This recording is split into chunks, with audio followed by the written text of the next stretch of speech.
राधे राधे दोस्तों, कैसे हैं आप सब। दोस्तों, आज की इस वीडियो में हम आपको देवशयनी एकादशी की कथा और महात्म्य सुनाएंगे।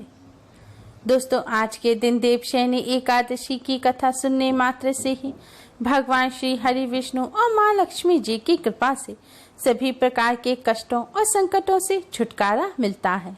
इसके साथ ही मनचाहा वरदान भी प्राप्त होता है। दोस्तों, आषाढ़ मास के शुक्ल पक्ष की एकादशी को देवशयनी एकादशी कहा जाता है। आज 1 जुलाई दिन बुधवार को देवशयनी एकादशी है। आज के दिन से 4 महीने तक भगवान श्री हरि विष्णु योग निद्रा में सो जाएंगे। इन 4 महीनों में किसी भी प्रकार के शुभ कर्म जैसे कि विवाह, मुंडन, जनेऊ, मकान की नींव डालना नहीं करना चाहिए। ऐसी मान्यता है कि भगवान के सो जाने पर इन कर्मों को करने पर ग्रह, नक्षत्रों और देवी देवताओं का आशीर्वाद नहीं मिल पाता है, इसलिए यह सभी कर्म शुभ फलित नहीं होते हैं। भगवान विष्णु देवशयनी एकादशी पर निद्रा में जाते हैं और देव उठनी एकादशी पर जागते हैं। इन 4 महीनों को चतुर्मास कहा जाता है। इस बार चतुर्मास 1 जुलाई से 25 नवंबर तक यानी कि देव उठनी एकादशी तक रहेंगे। 25 नवंबर को देव उठनी एकादशी पर चतुर्मास खत्म हो जाएंगे। दोस्तों, देवशयनी एकादशी के दिन भगवान विष्णु 4 मास के लिए पाताल लोक में राजा बलि के पास चले जाते हैं, क्योंकि वामन रूप में भगवान विष्णु ने राजा बलि को वरदान दिया था कि हर वर्ष आषाढ़ शुक्ल एकादशी से लेकर कार्तिक शुक्ल एकादशी तक पाताल लोक में भगवान विष्णु राजा बलि के यहाँ रहेंगे। इन 4 महीनों को चतुर्मास कहा जाता है। भगवान इन 4 महीनों में पाताल में होते हैं, इसलिए कहा जाता है कि भगवान इन दिनों शयन में रहते हैं। एक अन्य कथा के अनुसार भगवान विष्णु ने हजारों वर्ष तक शंखचूर्ण नामक असुर से युद्ध किया और अंत में शंखचूर्ण मारा गया। युद्ध करते हुए भगवान बहुत थक गए। देवताओं ने भगवान विष्णु जी की पूजा की और उनसे विश्राम करने के लिए कहा, तो भगवान विष्णु शेषनाग के सैया पर 4 महीने के लिए योग निद्रा में सो गए। इस घटना के बाद से हर वर्ष भगवान विष्णु का शयन उत्सव आषाढ़ शुक्ल एकादशी के दिन मनाया जाता है, इसलिए इस एकादशी को देवशयनी एकादशी कहा जाता है। इस एकादशी को सौभाग्यदायिनी एकादशी भी कहा जाता है। पद्म पुराण के अनुसार इस दिन व्रत या उपवास रखने से जाने अनजाने में किए गए पाप खत्म हो जाते हैं। इस दिन विधि विधान से पूजा करने से मोक्ष की प्राप्ति होती है। ब्रह्म वैवर्त पुराण के अनुसार इस व्रत को करने से सभी मनोकामनाएं पूर्ण हो जाती हैं। दोस्तों, देवशयनी एकादशी को पद्मा एकादशी के नाम से भी जाना जाता है। आज के दिन देवशयनी एकादशी की कथा सुनने मात्र से ही भगवान विष्णु जी की कृपा से कष्टों और संकटों से छुटकारा मिलता है। इसके साथ ही मनचाहा वरदान भी प्राप्त होता है। देवशयनी एकादशी की कथा इस प्रकार है। एक बार धर्मराज युधिष्ठिर ने भगवान श्री कृष्ण से कहा, हे केशव, आषाढ़ शुक्ल एकादशी का क्या नाम है? इस व्रत के करने की विधि क्या है और किस देवता का पूजन किया जाता है? भगवान श्री कृष्ण कहने लगे, हे युधिष्ठिर, जिस कथा को ब्रह्मा जी ने नारद जी से कहा था वही मैं तुमसे कहता हूँ। एक समय नारद जी ने ब्रह्मा जी से यही प्रश्न किया था। तब ब्रह्मा जी ने उत्तर दिया कि हे नारद, तुमने कलियुगी जीवों के उद्धार के लिए बहुत उत्तम प्रश्न किया है, क्योंकि देवशयनी एकादशी का व्रत सब व्रतों में उत्तम है। इस व्रत से समस्त पाप नष्ट हो जाते हैं और जो मनुष्य इस व्रत को नहीं करते वे नरकगामी होते हैं। इस व्रत को करने से भगवान विष्णु प्रसन्न होते हैं।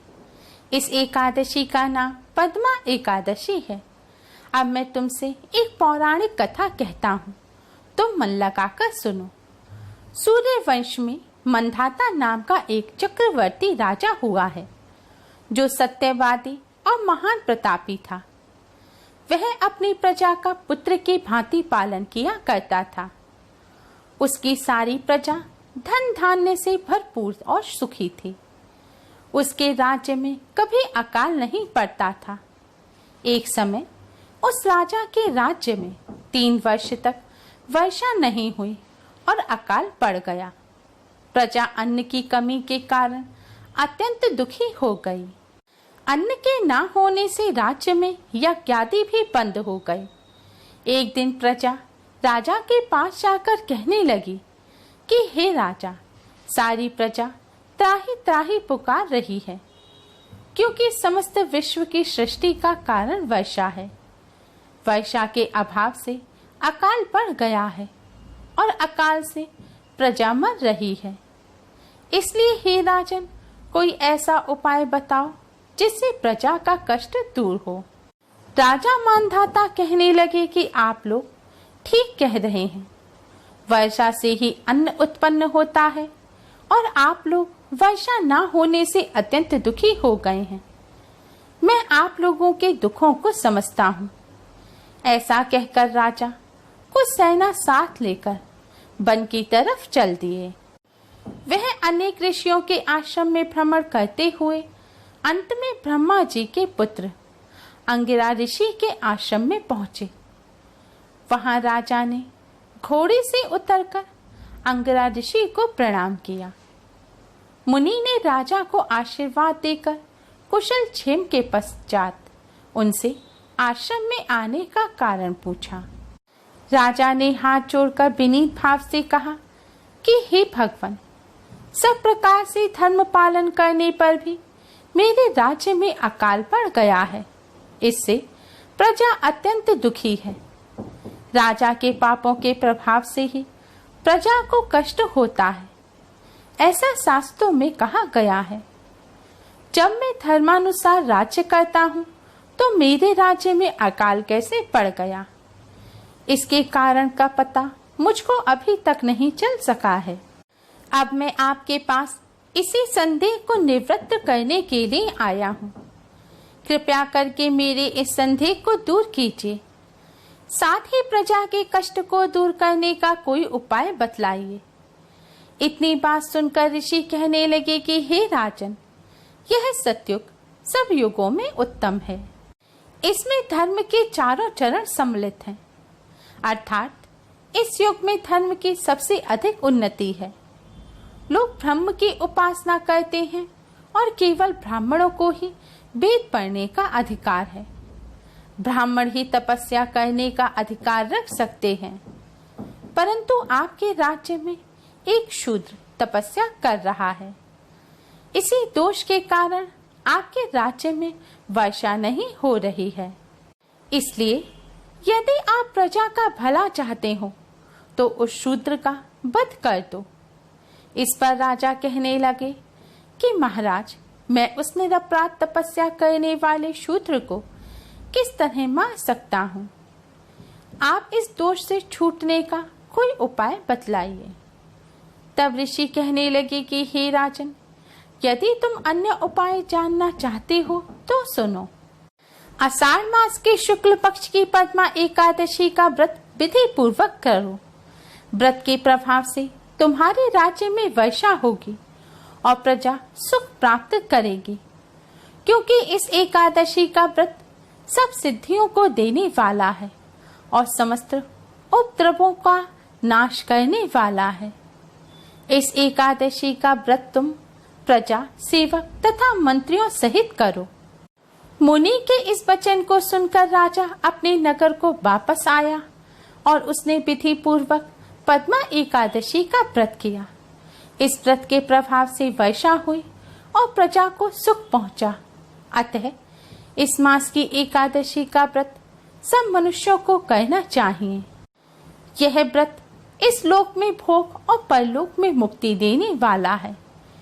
इस कथा को पढ़ने या सुनने मात्र से ही मनुष्य के समस्त पापों का नाश हो जाता है। इसके साथ ही भगवान श्री हरि विष्णु की कृपा से मनचाहा वरदान प्राप्त होता है और कष्टों और संकटों से भी छुटकारा मिलता है। दोस्तों, देवशयनी एकादशी की रात्रि में भगवान विष्णु जी के लिए नया बिस्तर बिछाएं। बिस्तर पर नई चादर और नया तकिया रखें और भगवान विष्णु जी के शयन की व्यवस्था करें और उन्हें अवश्य ही सुलाएं। उम्मीद है आपको हमारी ये वीडियो पसंद आई होगी। प्लीज लाइक करें, हमारी इस वीडियो को अपने फ्रेंड्स और रिश्तेदारों में ज्यादा से ज्यादा शेयर करें, जिससे वह भी इसका लाभ उठा सकें। हमारी और भी वीडियोस के लिए हमारे चैनल को सब्सक्राइब करना ना भूलें। Thanks for watching. Radhe Radhe.